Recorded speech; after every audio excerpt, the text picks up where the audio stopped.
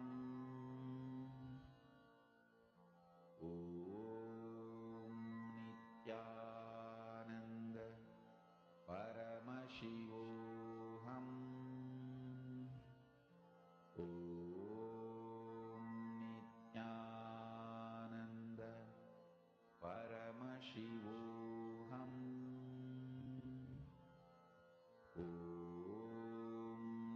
Nityananda Paramashivoham.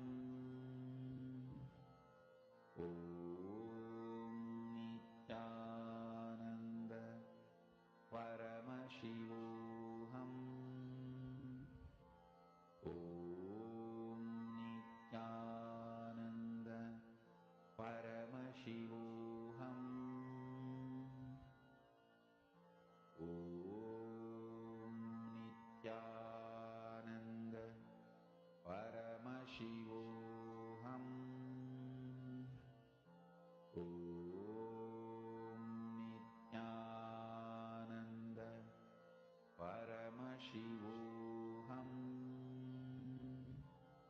Om Nityananda Paramashivoham. Om Nityananda Paramashivoham. Om Nityananda Paramashivoham. Om Nityananda Paramashivoham. Om Nityananda Paramashivoham. All of you can relax slowly. Now, we're going to be entering into a very, very beautiful session next, where we will be understanding about the active ego and the passive ego. Let us now listen to the revelations.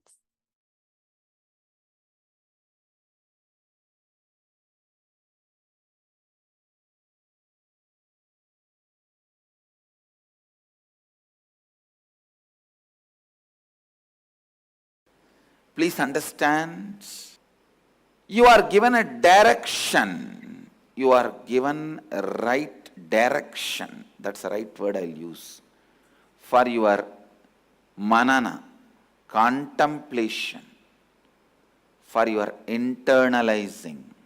You are given a conscious direction. What you are supposed to do to experience the ultimate consciousness is described in this verse. Pure consciousness is all-pervasive. Even the moment you meditate, you just know.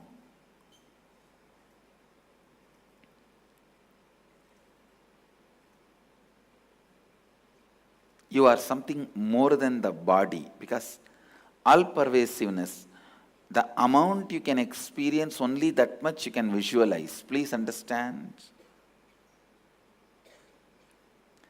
Physical things, for example, this seat, this asana, even if you don't experience what it is made of and how it feels, you can see it. You can grasp it. But the more and more things become subtle, it's the depth of your experience, how much you feel one with it, that much only you will know it. For example, physical, I already gave the example. You don't have to become one with this seat to see this seat or to use this seat, but a mental idea. You may need to become one with that idea to grasp the emotion and context behind that idea. Spiritually, how much you experience oneness with that idea, that much only you will even understand it. If there is a thought or a poetry about love, it's a thought.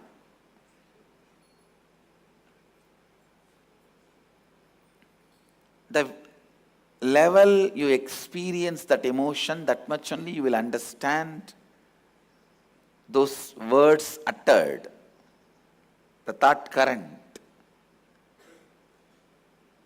Otherwise, you will be like, that day I shared the story of Shiva sitting with Vandi and eating the roadside idli. One of my Swamis said the moral of the story is, even Mahadeva ate roadside idli. Eating roadside idli is not wrong. When you don't understand the emotion, this is the word, this is the meaning you will make for the words. Understand?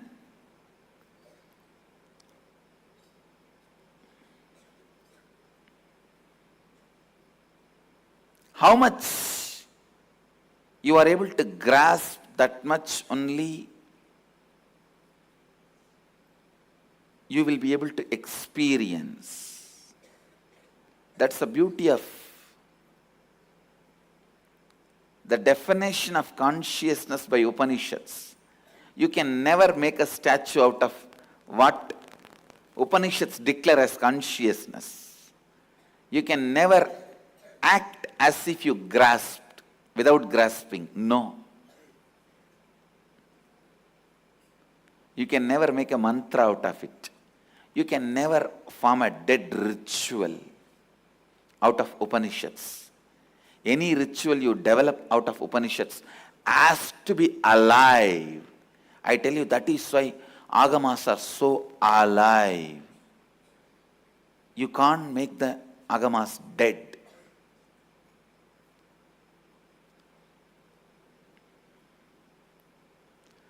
How much ever you try to kill them, again and again we will happen and make it as alive. Agamas can never be dead. Nigama means Vedas. Agama means applied Vedas. User-friendly version of Vedas. Manual, how to use Vedas, is Agama. Please understand, pure consciousness is all pervasive. Meditate on it. What is it? All pervasive. Is it ocean? No. Even water is not all pervasive. Is it air? No. Beyond the Valimandala,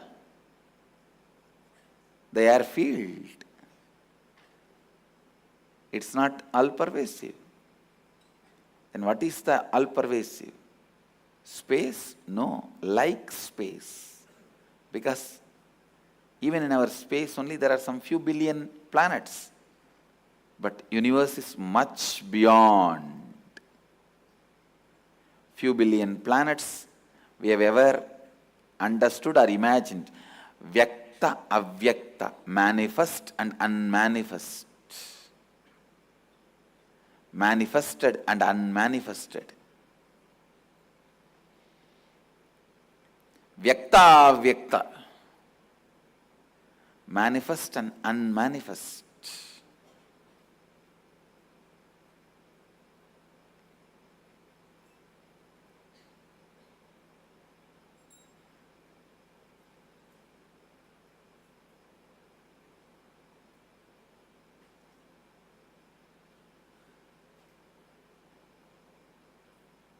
Meditate on it. Meditate on it. Meditate on it.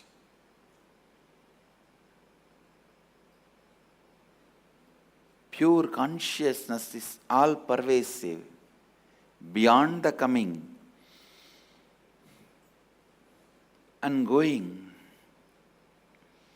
absolute radiant and self-effulgent, unembodied, boundaryless, whole.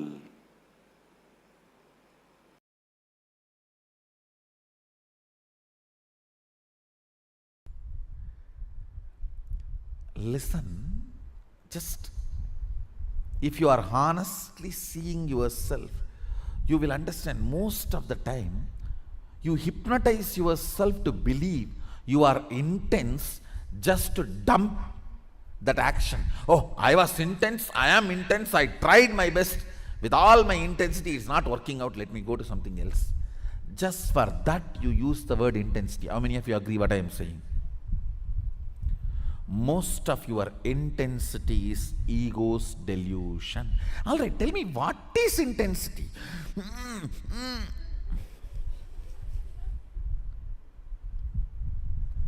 Word which has no meaning but puts you in a space as if it has meaning is delusion. I should say persistence, not intensity. I have seen people. It is persistent people who are successful, not the so-called intense people. The so-called intensity is all like emotional ups and downs. I have seen people. I have seen enough of intense people.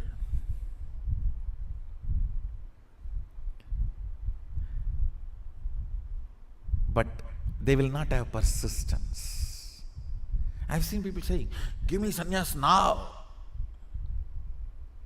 Intensity. Okay, I'll give you krama brahmacharya and take sannyas after 1 year. No persistence. No, then I don't want. Go.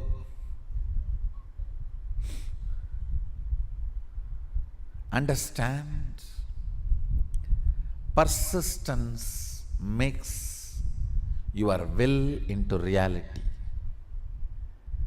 Persistence is the scale of even measuring your intensity. Just intensity is nothing more than a cup of coffee. When you drink Texas size Starbucks coffee, everything will be intense. You can't sit, you can't sleep, you can't do anything, you will be just intense.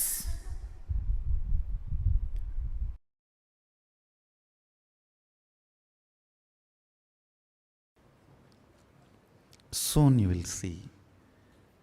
The biggest problem, if I force you to do tapas, hard tapas, you will have so much of ego satisfaction and feel, yes, I have to do this. Just to do the tapas, you will be stable. Because here I am doing everything, you feel bored and you don't even have the patience for me to manifest the whole thing. Now that is where the whole problem is.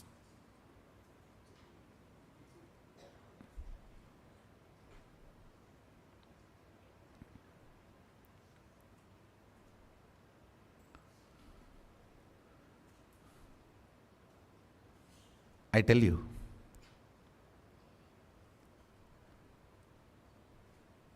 it is not that at that time people did not believe what I claim and declare I will make it into reality. They believed. But impatience is a throbhava, delusion with which they are covered.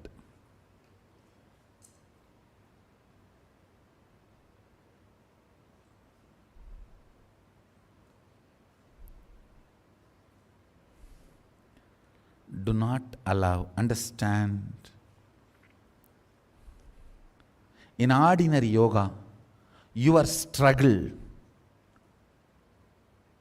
your collapsing, all these are the ups and downs. When you are with the master, because you don't need to do anything, your mind creates imaginary problems. Actually, because you don't have a real problem, you are creating imaginary problems. Imaginary problems are only called delusion.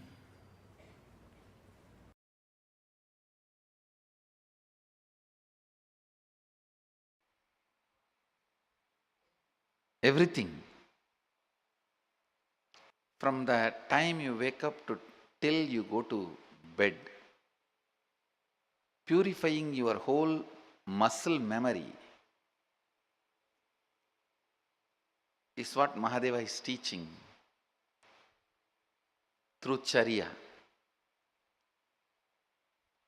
Kriya means the spiritual process.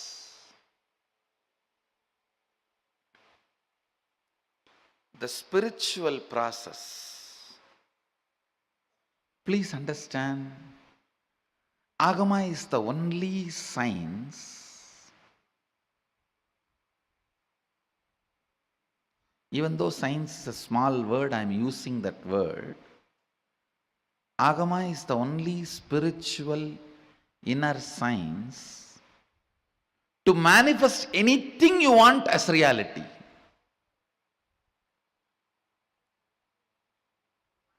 If you want to bring God into a stone and want to make him live in that stone, there is a kriya. There is a process. If you want to heal your stomach pain, there is a kriya. There is a process. If you want to heal somebody's cancer, there is a kriya. There is a process. If you want to bring rain, there is a kriya. There is a process. If you want to stop the rain, there is a kriya. There is a process. You want to bring the sun, there is a kriya. You want to stop the sun, there is a kriya. Everything.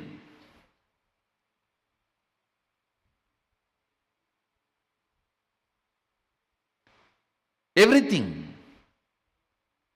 You can achieve it through the certain kriyas, processes. You may not do all the kriyas, but knowing that science and few kriyas helps you to manifest the reality as you wanted. To manifest the reality as you wanted.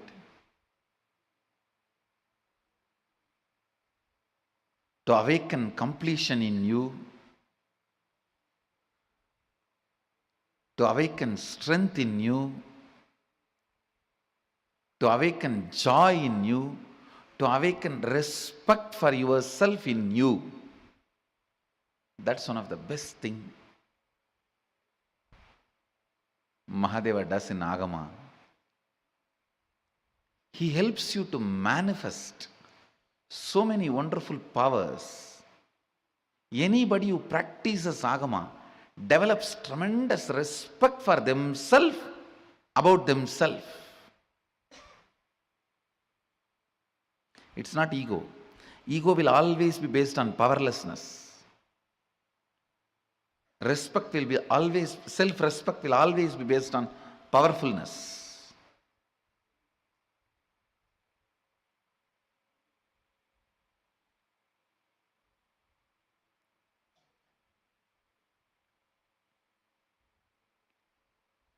Every time when a problem comes in front of me, I only become more powerful by learning and expressing the method and solving it.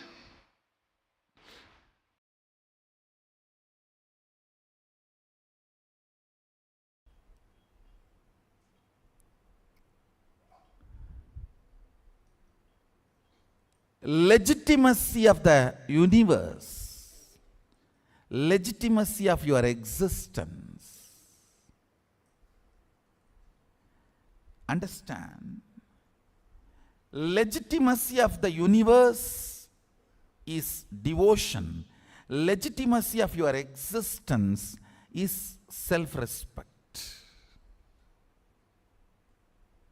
self-confidence. Legitimacy of the universe and legitimacy of your existence becomes your reality in Advaita.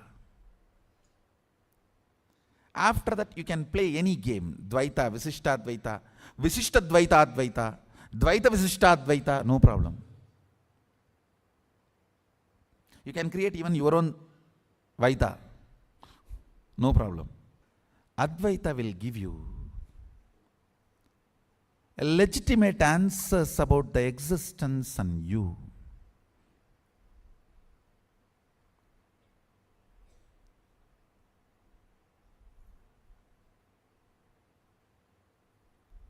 Will bring legitimacy to your existence.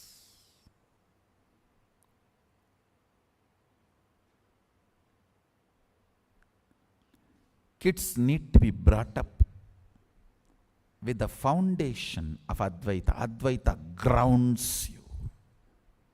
It just grounds you. I tell you. Ground yourself in Advaita. No one can cheat you or exploit you.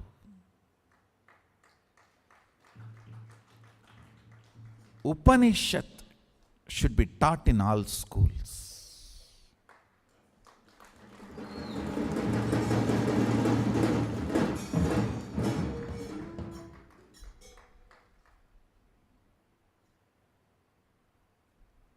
The fundamental truths of Upanishads.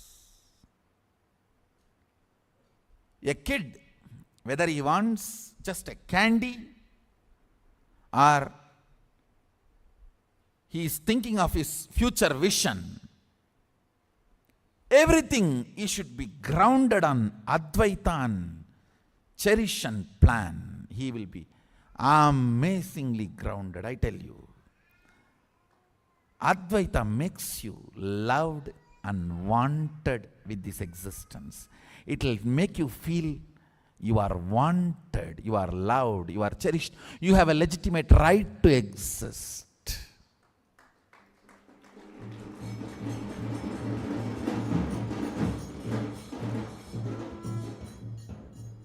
Because you are still able to feel you exist, you are wanted to be exist. If you still feel you exist, your existence is wanted and celebrated. I tell you, the most important thing a child should have is getting grounded on the existence, the legitimacy of his existence. You see, a child, when he goes through a physical maturity, the biggest thing he will go through, that kid, male or female, will go through is, why am I alive? What is my purpose? Why am I existing? What am I going to do? This why. Understand that why cannot be answered by one answer. That can only be answered by something with which the child grinds himself or herself. I've seen in villages, to make the grinding stone smooth, they will put the tavd. Tavd, I don't know what's the English word. Husk and the lemon juice, they will pour it. And tell the kids only have to sit and grind to make that grinding stone smooth. If they buy new grinding stone from the shop, it will have the small sharp edges. To clean that up so that it will not get into our food and get into the stomach, they will ask the kids to clean it up. They will put the husk and lemon juice, and we will have to be sitting and grinding it for morning till night. So all that sharp edges of that grinding machine will be cleared. It will become smooth, and then they will throw this away, clean it up, and then they will start using for all the cooking or the grinding the food items. Same way, system should be grounded with the ideas of oneness, truth, Advaita, Satya. Especially when a child goes through that adolescence. Constantly inner thought currents should be all about his existence is legitimate. Understand? If a child is grounded during the adolescence, he will be such a blessing for the world, because he will go on be teaching to the world, you are all grounded, you are all needed, you are all existence, you are all celebrated, you are all welcome. He will be manifesting that Shaktipada. Understand, during the adolescence, if he is given the terrorist ideas, over. All the terrorist manuals teach you don't have a right to exist. You are whatever.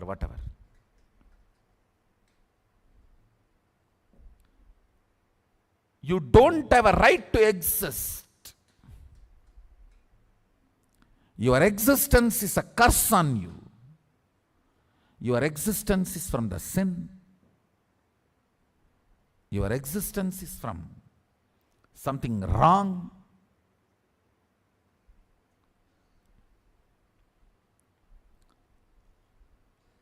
Then you are uprooted, frustrated. You are not even accepted by you.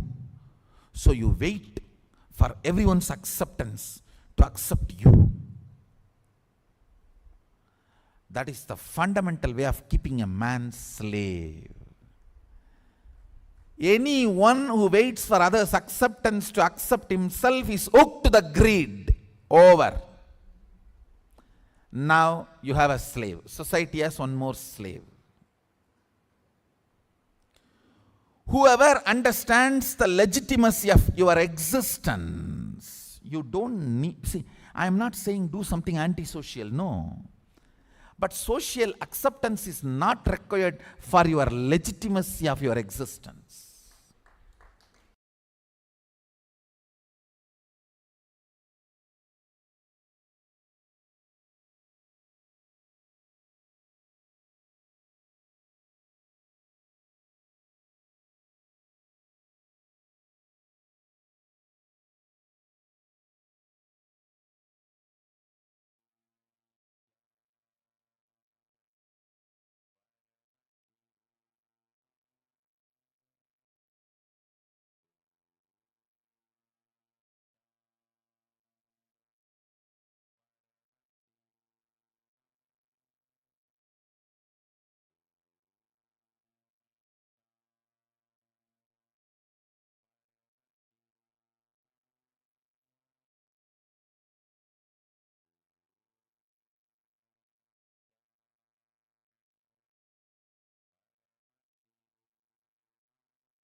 Anuj revealed such a beautiful truth.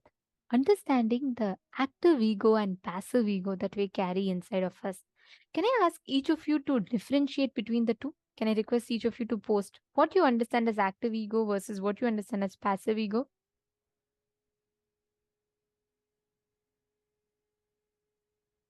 Take a few minutes and just post.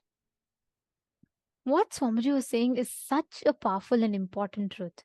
Understanding about active ego. it is not just, see, we always take it to either of the extremes, right? We say, oh, all right, let it be. If it is, always talking about great about ourselves is it's something wrong. So let me just try to be very shy, timid.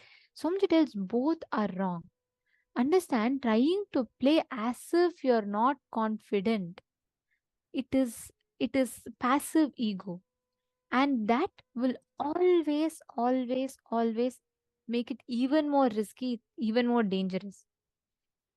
At least active ego, you can very easily catch it, but passive ego, you will not even know it is there, but it will just be there, and you will not even be able to like relieve yourself from it. All of us have this inside of us. Just see and identify what is the active ego and what is the passive ego in you. Many times we think, if someone praises me, if I accept something, and if I'm telling I'm great, it is active ego. So what do? We immediately try to go and say, oh, I'm not so, you don't need to tell all this, and I'm fine, it's okay, I'm not so great. Understand, Somji tells, the real egolessness is having the inner image that you are Paramashiva, the highest identity. We all think it was like such a, the whole truth was so unique for me when Swamiji said, ego is not thinking high about yourself. Ego is you being in powerless delusion, thinking yourself anything lesser than Paramashiva is ego. As long as you think you are something different from Paramashiva, you are entertaining your individual ego.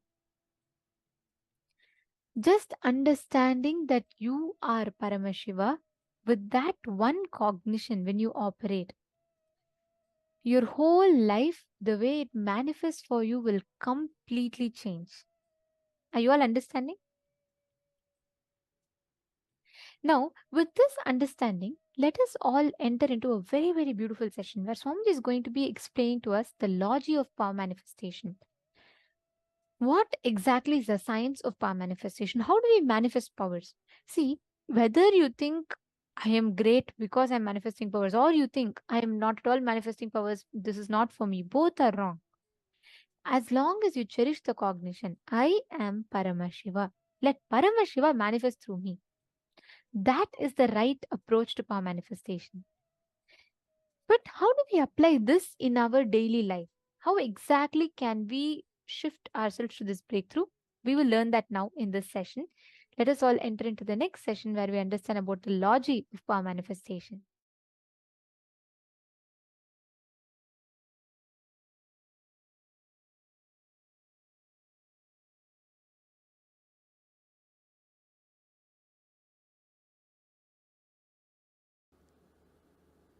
Static matter, dynamic activity. See, static matter means a small stone in your kidney to the Everest mountain. Everything is static matter. Dynamic activity, water flowing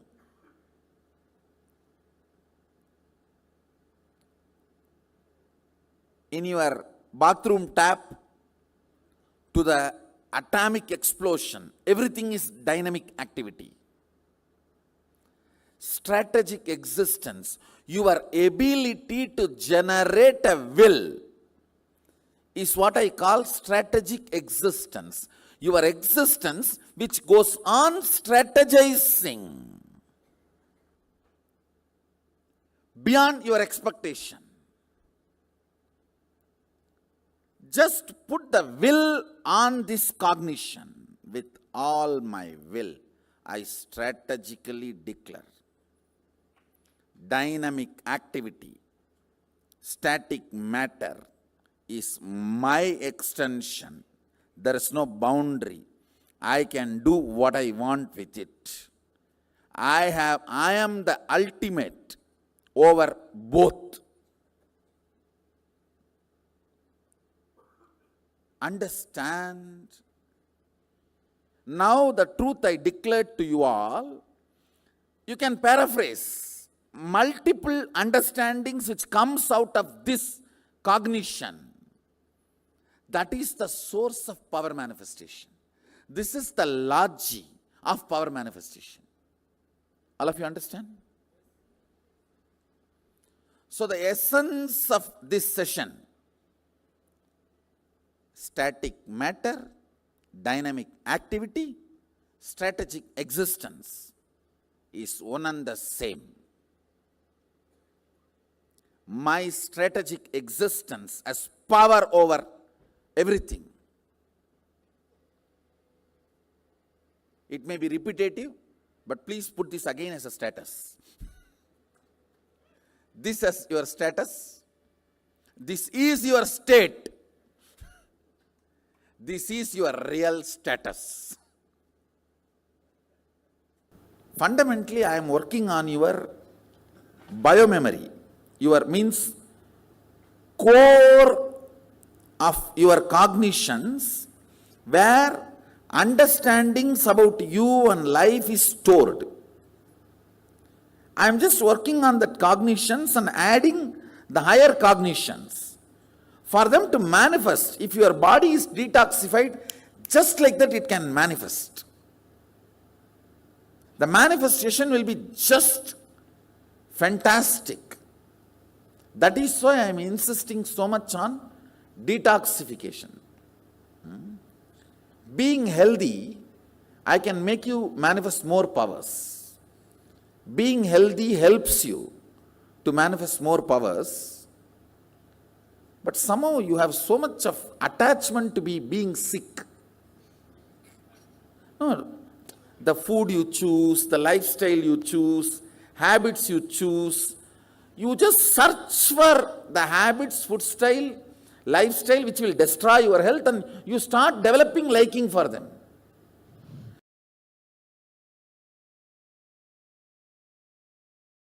Our manifestation happens from the space of oneness, and oneness becomes your space, source.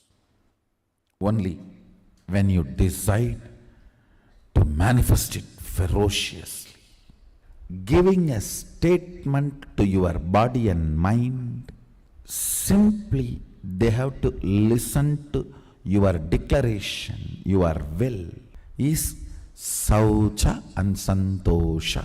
In Niyama, Patanjali's Yoga Sutra, Saucha, Santosha, Tapa, Swadhyaya, Ishvara Pranidhanani cha. Saucha means cleanliness, Santosha means being happy.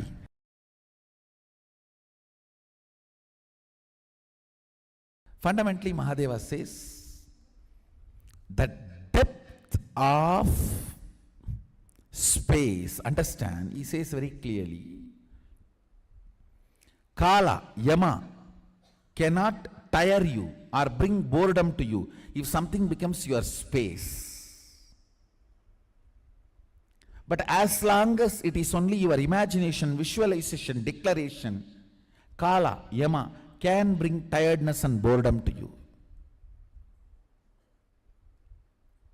When you are manifesting powers, if you become tired or bored, understand still oneness is only up to the declaration level for you, depth level for you. It has not yet become your space. You need to know at least it has not yet become your space, so we can start doing something to make it as your space. Anything which brings tiredness or boredom has not yet become your space. If living in this body brings you tiredness and boredom, you are not going to be living in this body forever. When that becomes too much, you are going to drop it and move ahead. Understand? You can take it rightly, wrongly, good, bad. I am giving you fundamental principles.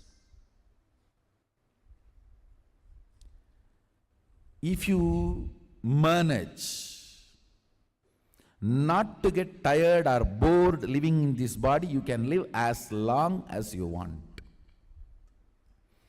That is what Bhishma has mastered. Bhishma has mastered his hormones. The brahmacharya. See why this brahmacharya practice, ability to master your hormones and chemicals. The most powerful chemistry happening in you is your hormonal gush, means the male or female hormonal gush. If you can stand that with your will persistence, you can handle any chemistry in your system, any chemical changes or hormonal changes. A brahmachari can produce any chemicals he needs inside his body. He has achieved that mastery. That is the reason his father blesses him. Let you become Icha Mrityu. Even if Santanu has not given the boon, Bhishma would have lived as long as he wants. Because of the power of brahmacharya. With Santanu's blessing, it is now sealed boon, power. Understand? If you remove the effect of yama, time on you,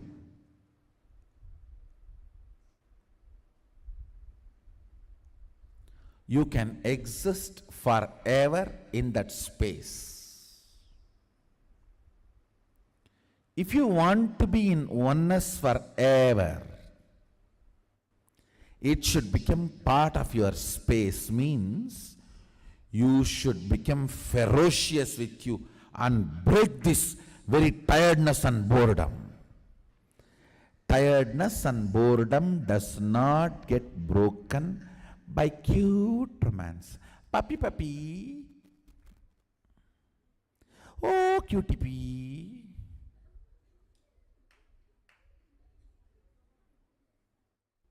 Cutie pee, puppy, all will get only pee.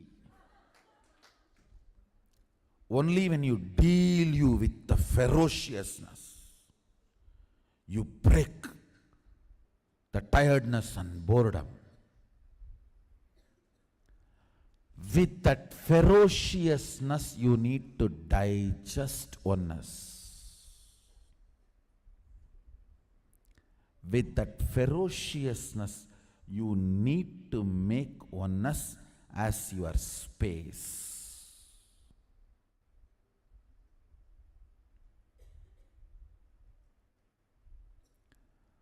This is the first lesson for all the Mahasadashivoham participants and Sadashivoham participants, inner awakening participants, or anybody who wants to manifest powers. Power manifestation happens from the space of oneness, and oneness becomes your space, source, only when you decide to manifest it ferociously.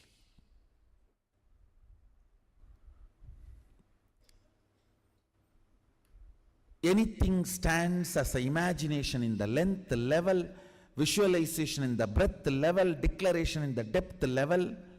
If you open your time with ferociousness, it just sinks into space level.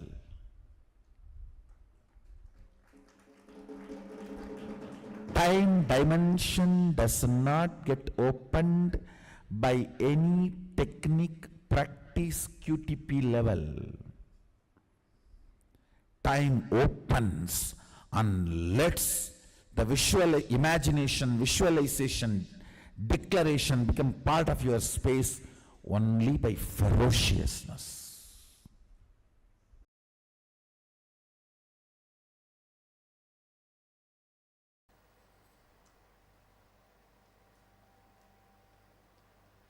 The more and more you declare Sadashivoham and manifest what do you want in your life out of this declaration, the more and more you become part of his secret life. Just by the power of declaration of Sadashivoham, make the body as you want. Just by the power of declaration of Sadashivoham, make the mind as you want. Just by the power of declaration of Sadashivoham, make the life as you want. The more and more you declare and manifest your life as you want, you become part of his secret life. He reveals the most secret of the secrets out of which the cosmos functions. Life functions through you. Declare with all your will, Sadashivoham, and manifest what you want in your life. If I am Sadashiva, this is the way I want my life, let me manifest it. Then suddenly you will see the secret, how things manifest, why they manifest, when not, why they do, why they don't, starts getting revealed in you.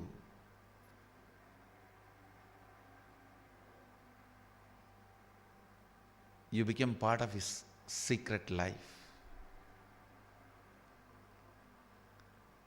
Only if you declare and start manifesting it without blaming anybody, without putting the responsibility on somebody, when you start,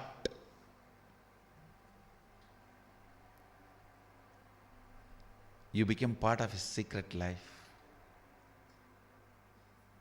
The secrets through which the cosmos functions is revealed to you when you understand why he does what he does. You just fall in love with him to the extreme and feel the oneness with him. I know why he does what he does. That is why I am so complete with him. I am so one with him. If I am given his space, I'll exactly do what he is doing. If I am given his space, I will do exactly what he is doing. The moment I realized I was given his place and space, this is Mahadeva Rahasya.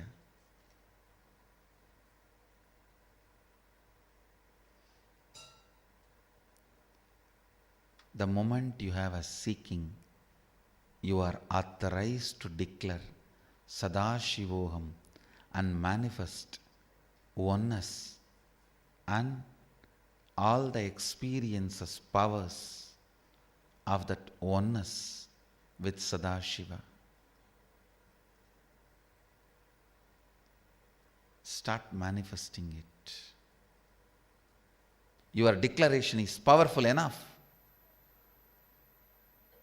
and Sadashiva is waiting to fulfill it, waiting to manifest through you. Do it.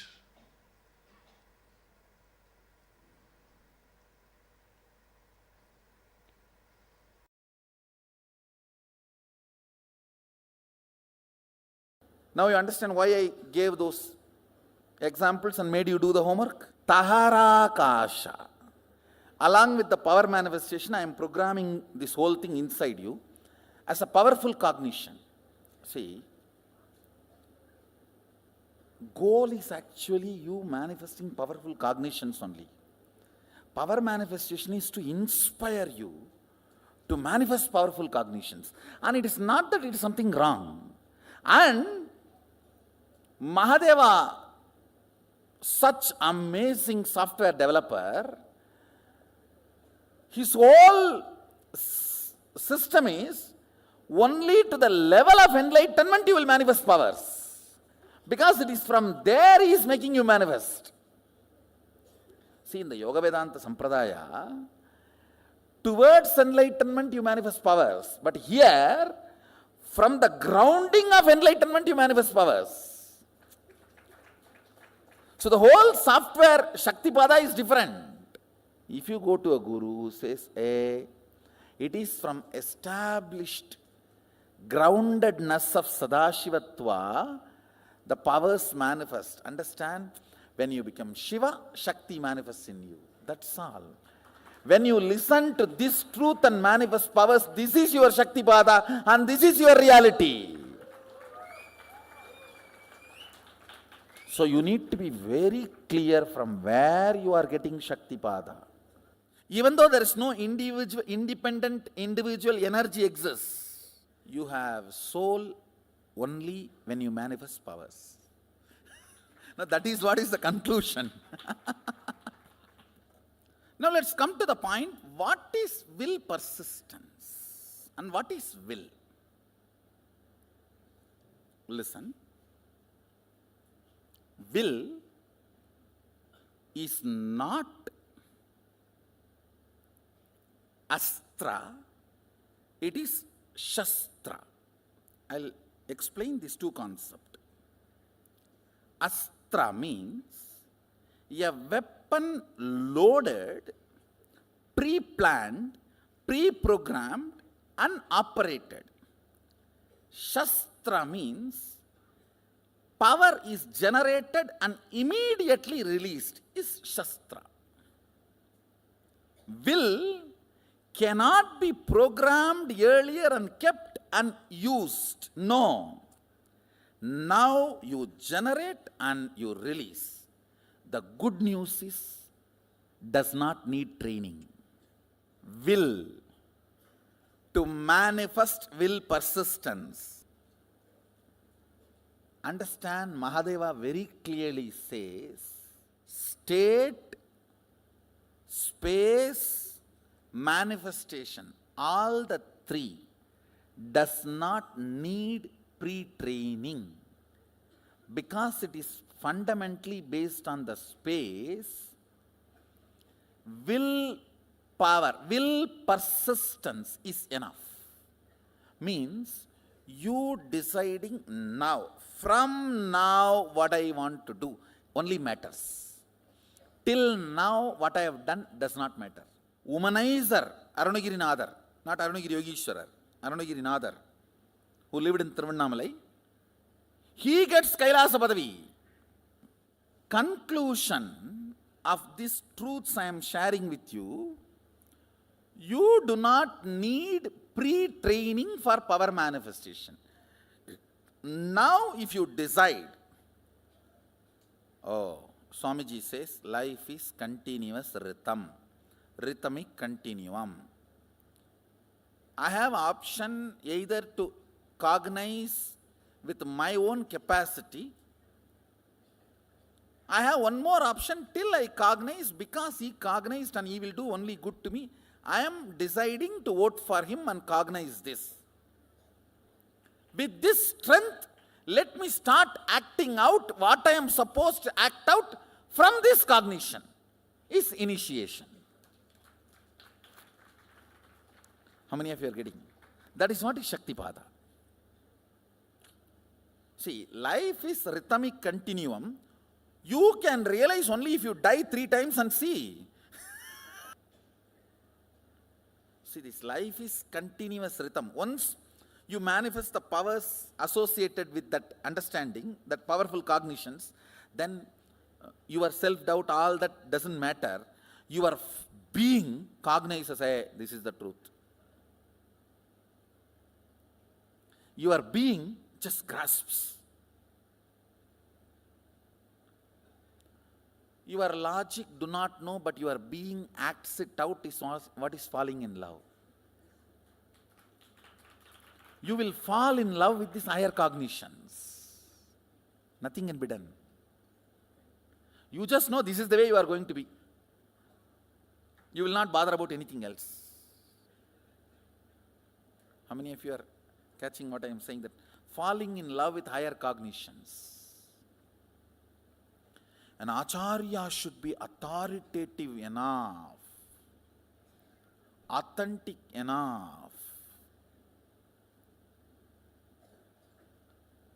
to present this proposal and make the ball roll. Because now you are going to get into the virtuous circle. One higher cognition, one power manifestation, then because of that more trust on the more higher cognition, and more trust means more power manifestation. That's virtuous circle. Whatever powerfulness is invoked in you, that evolves as moksha. Your inner space should be hit with the idea life is continuous rhythm. Understand? Hit your takara kasha with understanding life is continuous rhythm, powers will start manifesting. See, I tell you, all your thoughts either manifest powerlessness or power. It cannot just be dead. No.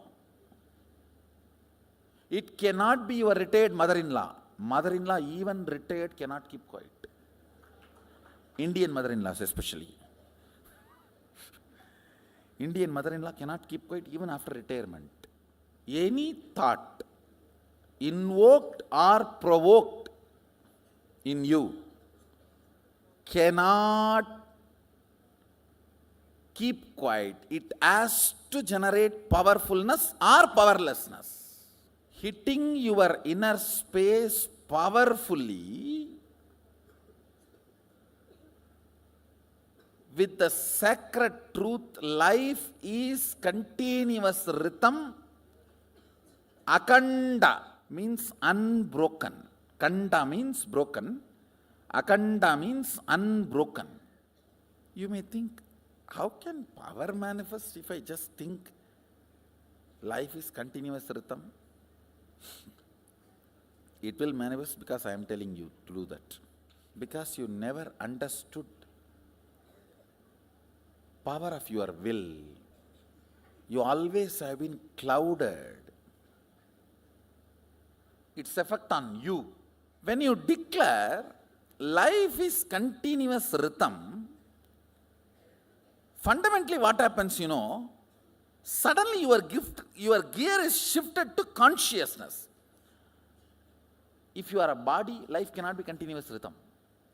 If life is continuous rhythm, then who you are?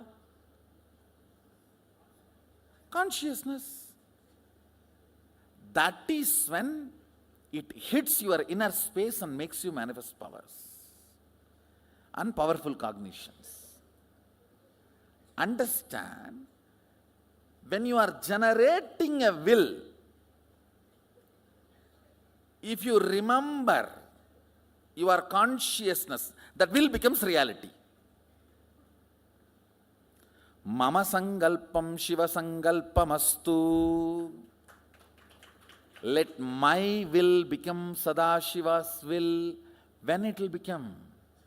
If you are consciousness.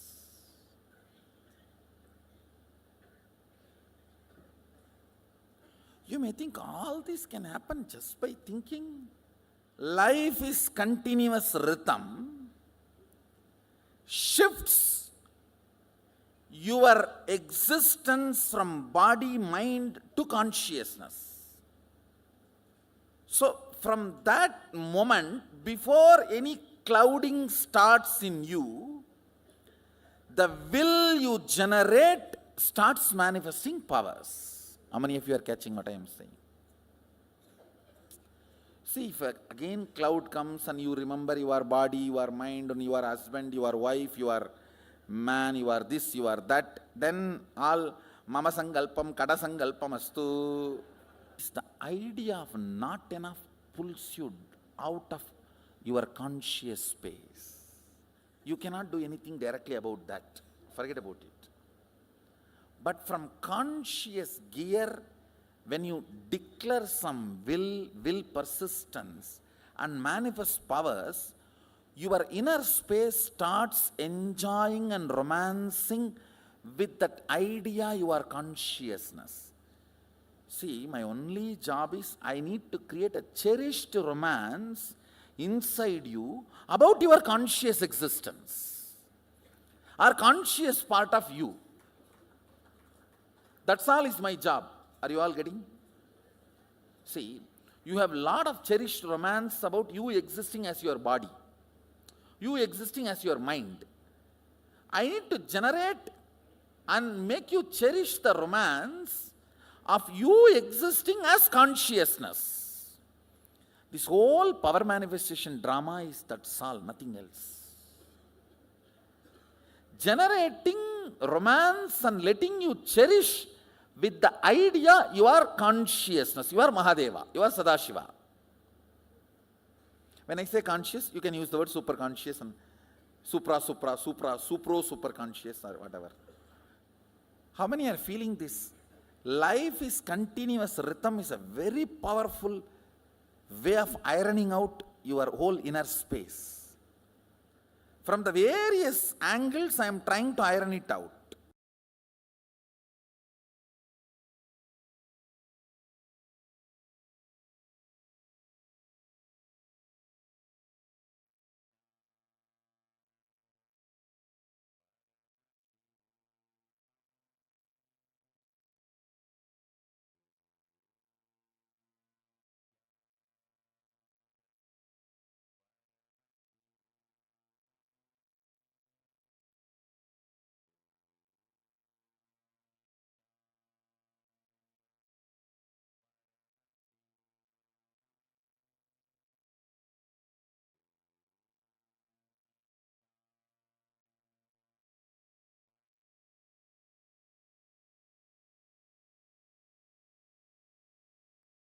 Ishwaratva is the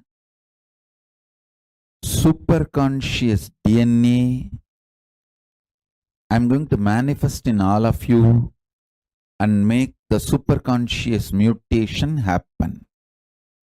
First, drop getting terrorized by becoming large. When I am infusing superconscious DNA of Paramashiva in you, so much expansion, you get terrorized. You get, oh God, it is too much. So you pick up one small thing which did not manifest. Like your diabetes, sugar did not come down. You pick up that and go on harping on that to make you feel, oh, expansion is not too much. It's all under control. You are still a human. Listen to every word. First, how many of you feel too much expansion is happening? It's really making you feel overwhelmed. Raise your hand. These people feeling overwhelmed with too much of expansion, too much of manifestation, overwhelmed. Raise your hand. And to stop feeling overwhelmed, again to feel restricted small human being, you start picking up some small things which is not yet manifested and continuously put yourself down. How many of you are playing this game? Putting yourself down. No. I'm okay. Things are under my control. I'm still human. Let me not expand too much. Let me not lose my territory too much. Let me not lose my identity too much.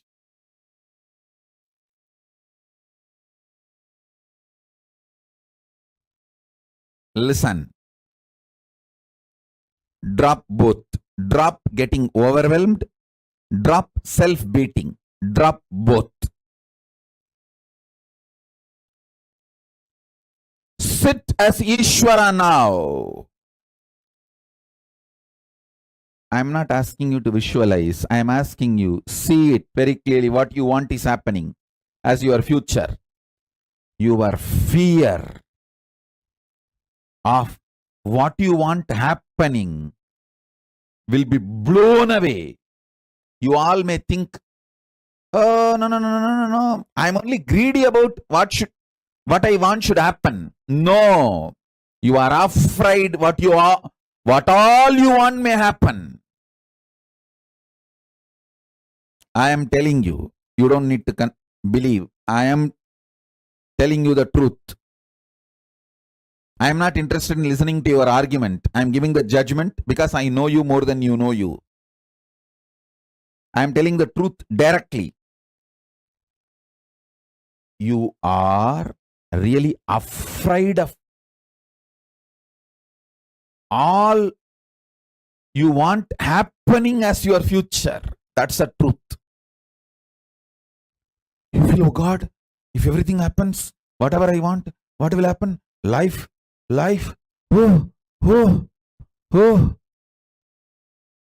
Your comfortable, silly-fied zone will be blown away.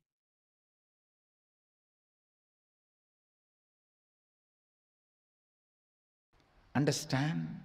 There is a worm sitting inside that small shell. And if you frighten that worm, hey, if you become butterfly, how will you eat? Here at least your food is guaranteed. Inside the shell itself you have a food and nobody can attack you.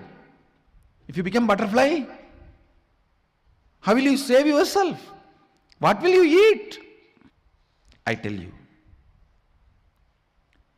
trying to suppress human beings without letting them taste off the grid life is the greatest conspiracy. I tell you, all the best things, when you are young, learn to live off the grid. The powerfulness that brings inside you. After that, even if you are hooked to the grid will be at your feet, not you will be at the feet of the grid. After that, nothing can bind you. With surrender, the first thing you will experience is your desires and fears will get matured. And they will completely disappear. That is different. That is the ultimate experience. But the moment you start practicing surrender, your desires and fears will start getting matured. Your anxiety, your fear, whatever emotions with which you are struggling, your incompletions, all these will start getting matured. You may not have incompletion with the people who are living with you or with the day-to-day life. You may have incompletion with incompletion itself, that why I am not able to complete you. That can never be equated to the incompletion you are having with the next person because she did not smile at you or he did not smile at you, they did not respond to you, they poured water on you. Your incompletion about they poured water on you is totally different than your incompletion that why still you are not able to complete. I can say here, even your incompletion and anxiety has become more matured. See, ultimately this incompletion will disappear. That is experience. But even maturity shows the growth. The moment you start practicing surrender, the first thing will happen to you is maturity in your desires, in your anxiety, in your fears, in your greed, in your everything.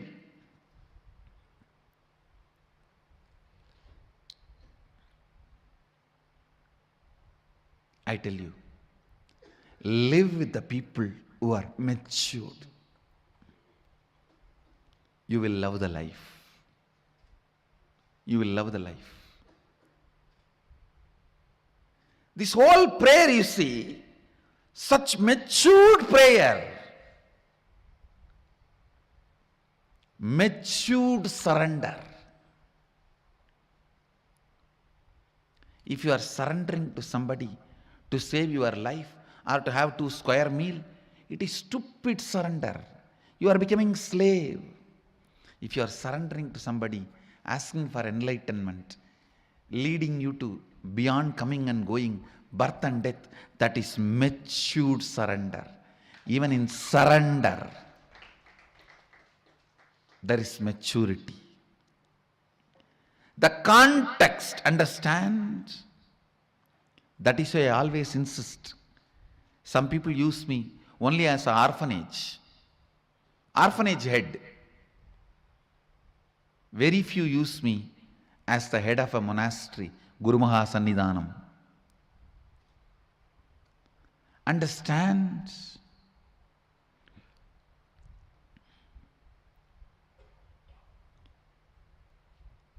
Your surrender, your fear, your anxiety,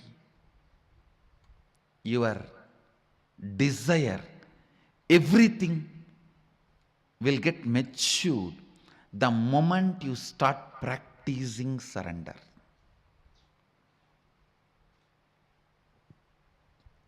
Surrender smokes out all your hypocrisy. It just smokes out all your hypocrisy. Celebrate your desires getting matured. Celebrate your fears getting matured. Celebrate your anxieties getting matured. Celebrate your decisions getting matured. Celebrate your vision getting matured. You will celebrate surrender. Because in real surrender, spiritual surrender,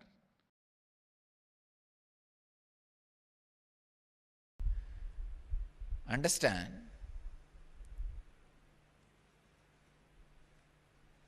relaxing into the truth, the origin is intelligence, gives you the tremendous freedom from the feeling you always carry. You are not given justice. Please understand, in the whole world, every person who has a mind feels he is not given justice. Don't think.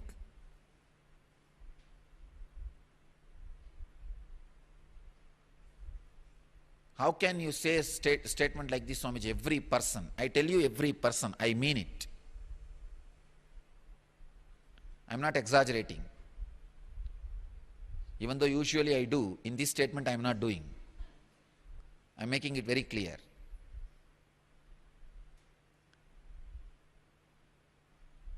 I am not saying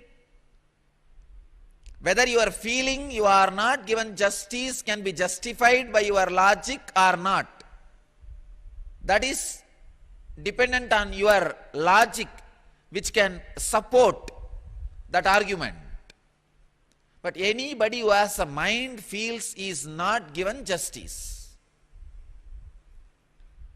If you think origin is matter, you will never be able to heal that feeling. You are not given justice. You are not given all the chances you are worthy of. You are not shown all the possibilities you needed to be. You always grudge, grumble, suffer. I tell you, if you understand, it is independent intelligence which is source. Suddenly the healing effect, whatever is happening is justice. Don't worry. Telling you, in my inner space, I am completely relaxed because I know the source is intelligence, not matter. It is not dead matter which is running based on some arithmetic automated computer or arithmetic logic. No. It is intelligence.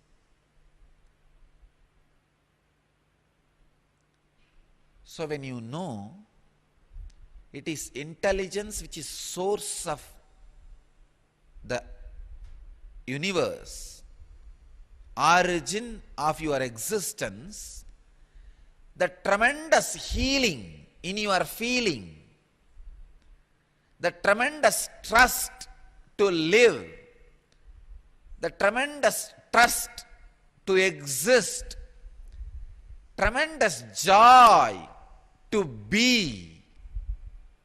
I tell you, that is the greatest thing which can happen to any human being.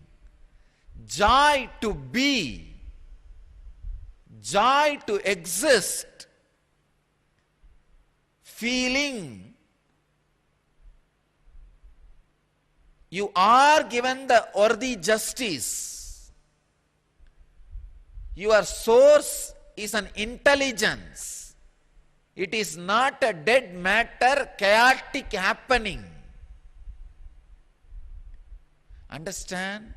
What I am talking is not a kind of a belief or a faith.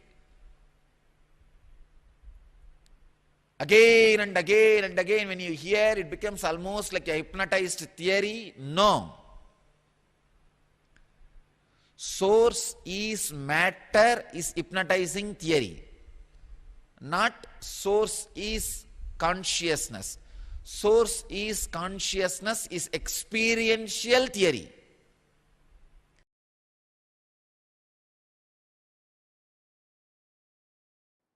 First of all, you need to consciously spend time in listening and internalizing to come to the conclusion.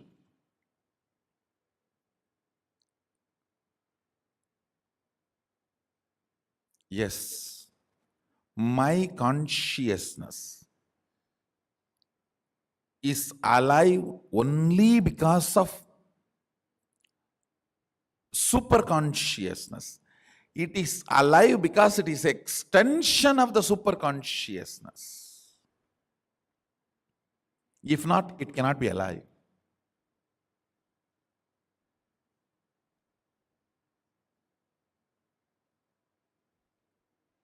Because it is in the shade of Mahasadashiva, it is alive. Otherwise, it cannot be alive. You should only stand with the conscious conclusion, and all the ups and downs you are going through while holding on to that conclusion and proceeding with your life with one attitude of Tyaga. If I manifest these powers, I will accept I am Sadashiva. Otherwise, I am not going to. No. With Sadashiva, only one attitude works: prayer.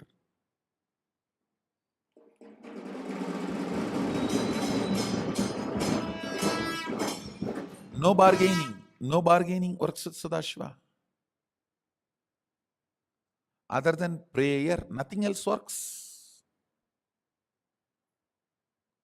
Nothing else works. Any business transaction, any bargain,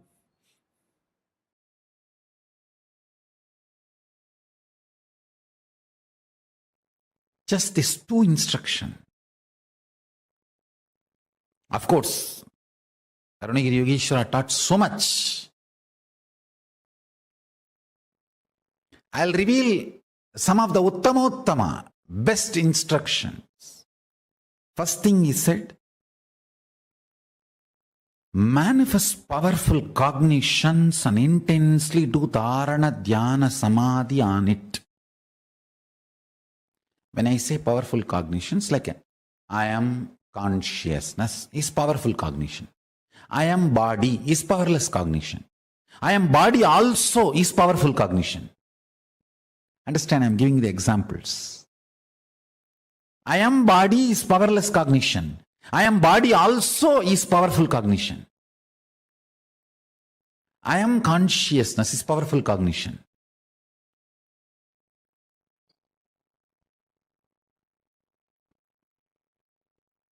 Collection of the bunch of powerful cognitions is Sankhya Yoga. Kapila compiled all the powerful cognitions together and presented to the world as the Sankhya philosophy. Sankhya Shastra, Sankhya Darshana. Listen.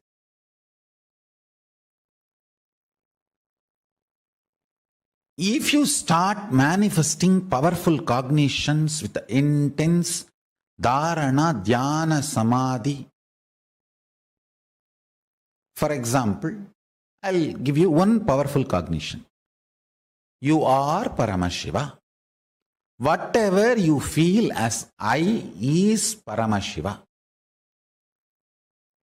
Understand, what you manifest as I may not be Paramashiva. You may manifest the idea your body is I, but you are feeling what you feel as I is Paramashiva. Listen carefully. You may tell the whole world you are this. You are, I am this person, I am a lawyer, I am an engineer, I am a doctor. That may be powerless cognition. That may not be Paramashiva. But what you really feel as you is Paramashiva. Listen carefully, precisely. If you decide you are Paramashiva,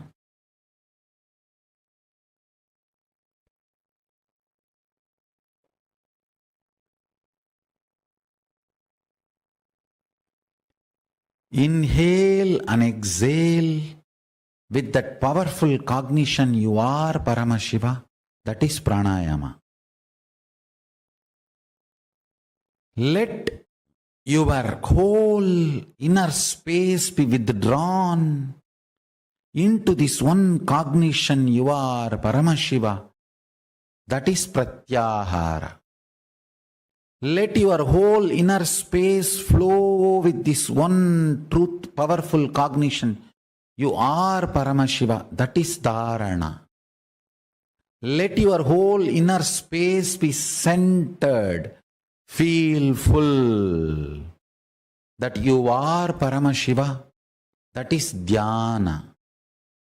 Let your whole inner space be absorbed and disappear, dissolved into the powerful cognition you are Paramashiva. That is samadhi.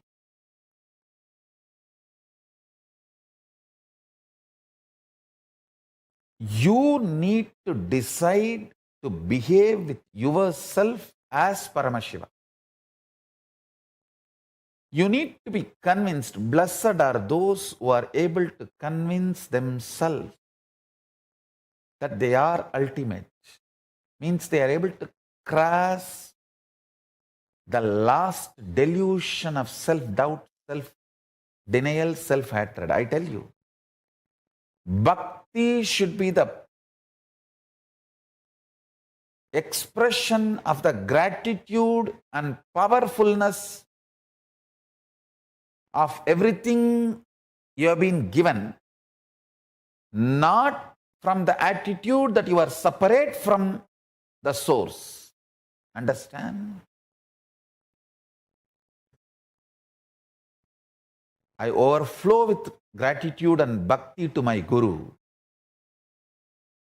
not because I am separate from him, but because he made me realize he is me. Understand? The right understanding. Listen very carefully. The identity you carry in the waking state, identity you carry in the deep sleep state, identity you carry in the dream state, identity you carry in Turiya state, and identity you experience in Turiyatita state,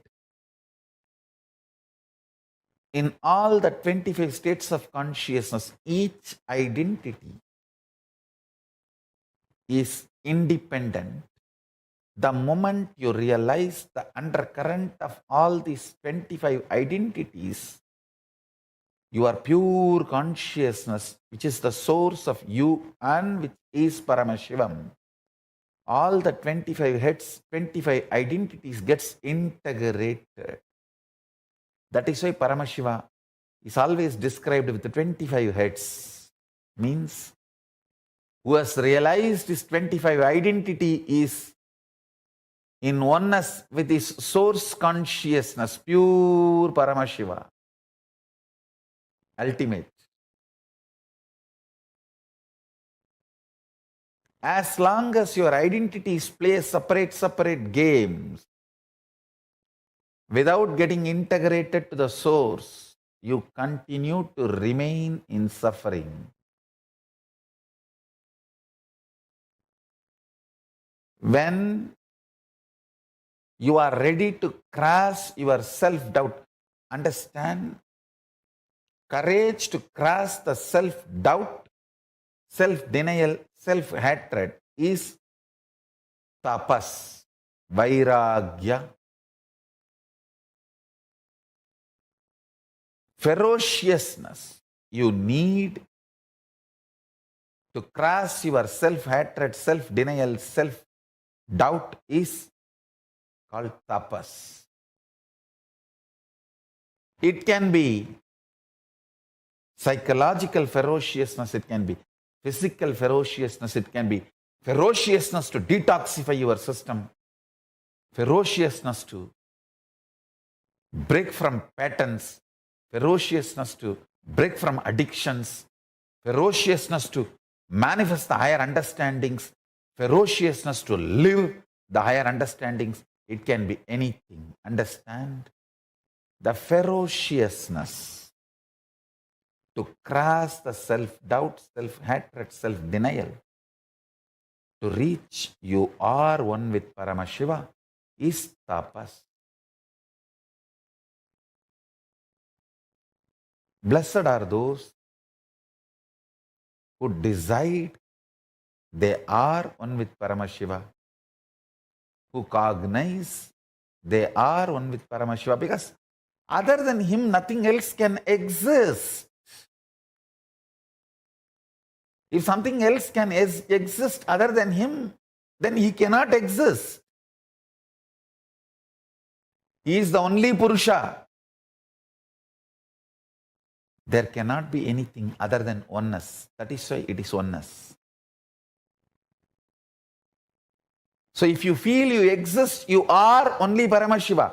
You exist only as Paramashiva. Any other identity you assume is assumption. Understand? Nothing else can exist. And nothing else exists. Demand everything to be Paramashiva. I tell you, that is what is manifesting the state of Paramashiva. Deciding, declaring yourself as Paramashiva to yourself, intensely demanding yourself to be Paramashiva by yourself.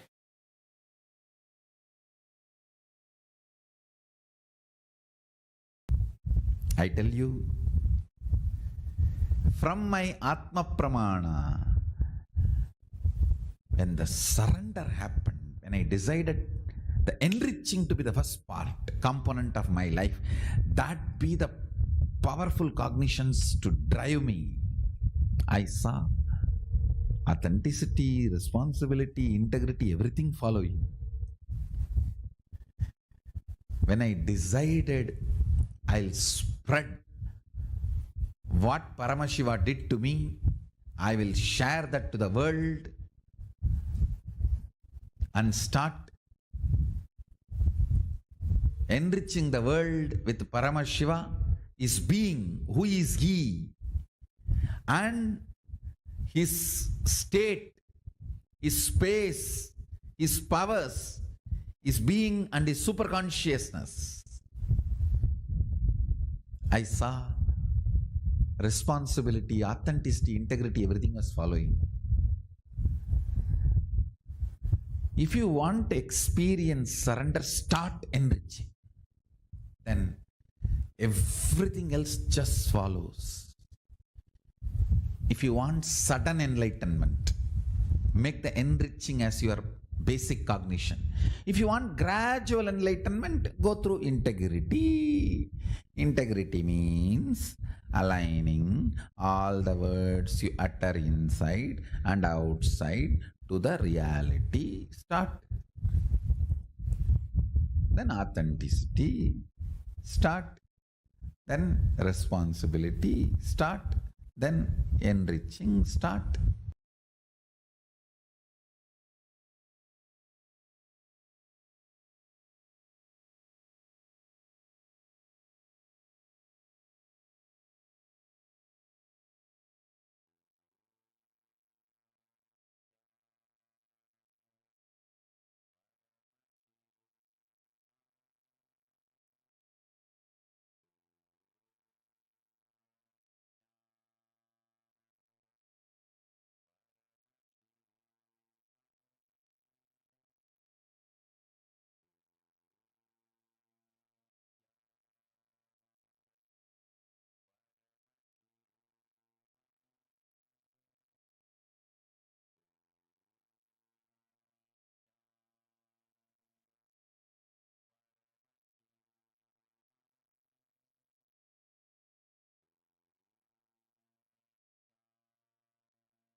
Yes, Anandam.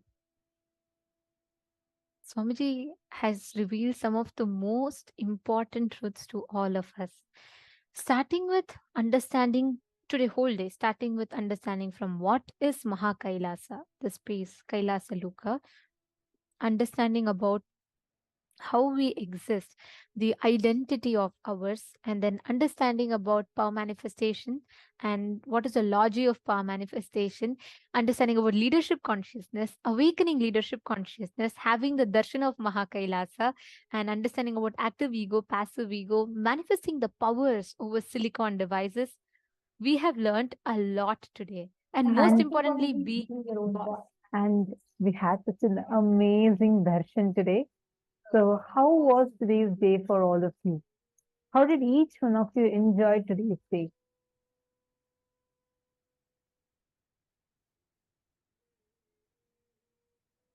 And how many of you are going to invite your friends for tomorrow?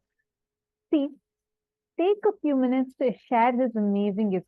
This Swamiji has made it available completely free of cost for everyone. See, understand it's a $21,000 program, which is having such amazing things put together, amazingly designed, and so profound, being made available completely for free.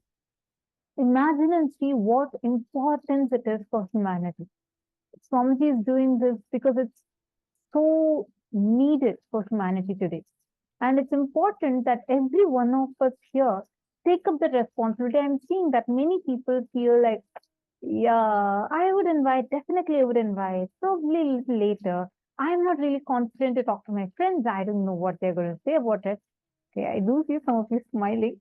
See, understand, don't worry about all those problems. Any of you have struggle, feel free to reach out to us. There's the ID through which you're seeing us. You can actually write it as a direct message to us if you don't want to put it in everyone. We can help you and guide you. But understand this responsibility when you take, once you become consciously empowered. Understand leadership consciousness only starts when you start involving with others' lives with consciousness, only then the real leadership consciousness starts flowering in us. Take some time. Even though I understand it's like a long day, all of you have been sitting here and so many of you have been here without like moving off from your screen. So I understand that. I understand like you're trying to juggle between all of your busy schedules and trying your best to not miss out any sessions. I really understand that and appreciate that sincerity each of you are showing for your personal transformation. Take it to the next level. Push it to the next level. Share it with people. Tomorrow, take it up as a challenge. Each of you should be inviting more people to join you. Understand, Swamiji is making it available completely for free. The main reason being, none of the obstacles can be there for people to experience this science, because right now it's not a luxury. It's not even something that people just have to want. It's a necessity. Today, if there's so much of attacks happening, imagine 6-year-old child uses a gun to kill people. It's happening everywhere. Terrorism, war, violence, and climate crisis. Literally every day there is some wildfire, flood at some part of the world. It's become like as if it's our lifestyle. This cannot be. This cannot be. Your consciousness is powerful to stop it. But the collective consciousness needs to increase. The collective consciousness has a power. We have had multiple experiments conducted where just by in a group, when a group of meditators have gone to each place, and when they meditated, when they did this Mahamantra meditation, we have seen significant decrease in crime rates. Like this, many organizations have also conducted and established scientifically. And a leader is a person who brings a change in the collective consciousness by taking responsibility for the collective consciousness of the society. So let us all take a step towards it. Please invite, welcome at least 5 people. Take responsibility to bring them, take responsibility to make sure that they are having the experience so that they have a shift, they have a breakthrough. So I just want to request all of you, whoever feels like, yes, we really need to save the planet, it starts with increasing the collective consciousness.